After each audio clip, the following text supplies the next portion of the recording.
This will make you really nervous. Whoa, whoa, whoa. Don't do that. Don't do that. Out November 24th on Blue from one of my favorite labels, Via Vision, and their imprint label. Could you just get to it, please?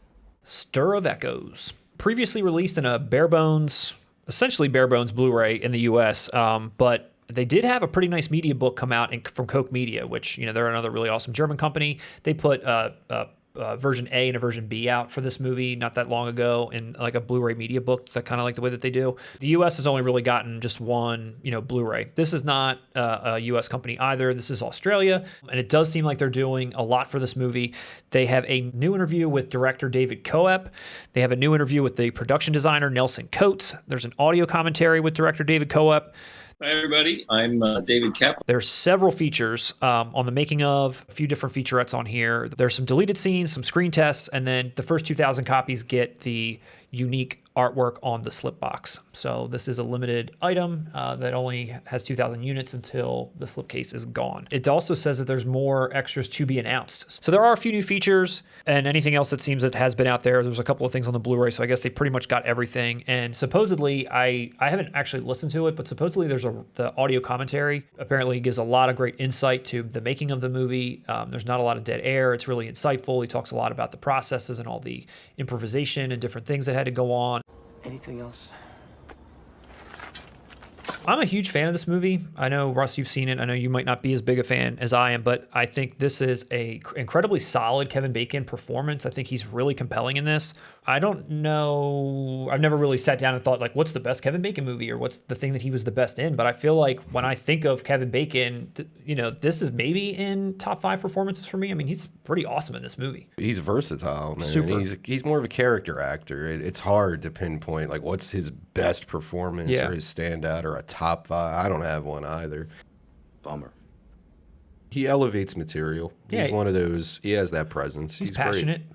Yeah. He seems like he gives it his all, like you said, whatever the role is, and he's playing them perfectly with just the right amount of intensity. And this character here is a dude that's like slowly going nuts basically the whole movie and gets really unhinged by the end. And I think his intensity is underrated. I don't think people associate intensity with him, but you're right. There's plenty of movies that he's brought it. Yeah, no, for sure. I think most people just think Footloose when they think Kevin Bacon. It's a shame. I think that, Bacon Brothers. The always reliable Kevin Dunn is in this. He's actually almost like one of the main characters, which is funny because usually he's, a character actor who's kind of just in the background here or there, but he's like a friend who's almost in every scene. So, or not every scene, but he's a bigger part of it.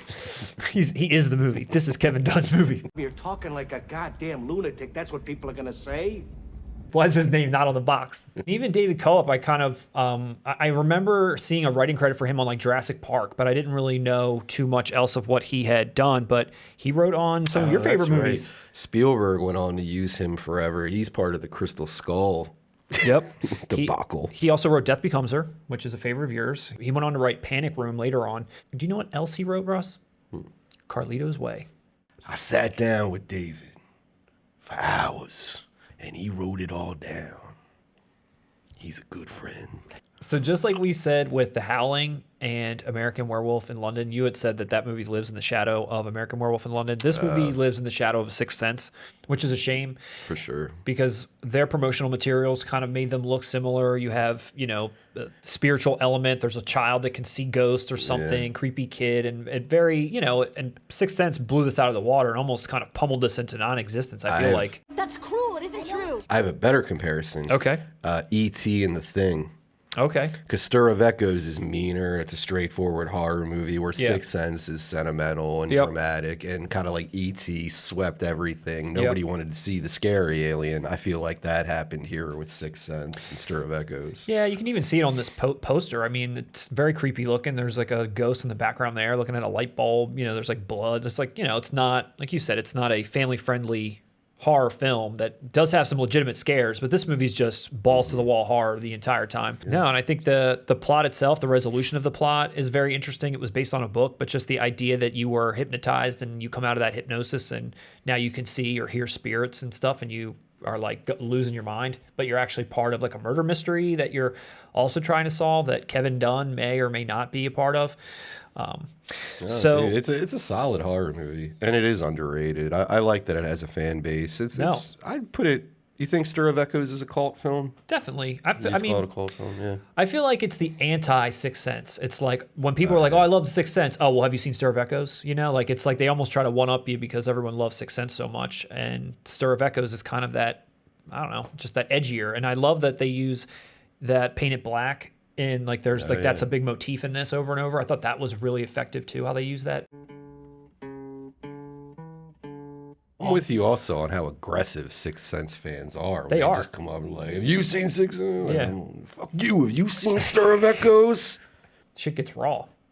Start pulling out my 7 degree of Kevin Bacon knowledge. I unfortunately won't be able to purchase this. It really bothers me because, again, this is an Australian label and they put out really great stuff. But their titles start at $39.99. And for the first, I think it's like month that the pre-order's up, they go for $34.95 or something. But the shipping to the US is $20. And that brings this, to a $60 movie essentially. I don't know. So unfortunately, it won't be. The price point is a little too high to pay for us in the United States. Maybe there's some Stir of Echoes fans out there that don't give a shit and they're going to drop that 60 on this movie. And if you do, good for you. I can't bring myself to do it. Hopefully someone, maybe like a Shout or a Scream Factory, will pick this up, kind of like they did with Dead Zone. Both Scream Factory and Via Vision put Dead Zone out almost simultaneously, and the Scream Factory one ended up being better. I could see this coming out from them. I know you're a Dead Zone fan. Which Dead Zone did you pick up? Was it the Scream Factory? It was. I ended up going with the Scream Factory. And again, I talked a lot about the Via Vision art, that slip box. It was original. It's nice. The art for the Scream Factory one was like so-so, but they ended up having not only more features, but a 4K scan instead of a 1080p, which is what Via Vision had. So again, it just made more sense to go with that. And you get the poster, which I don't really always hang up, but it's kind of nice that they throw that in, and I got it a little earlier. So for all you fans out there, Stir of Echoes out November 24th.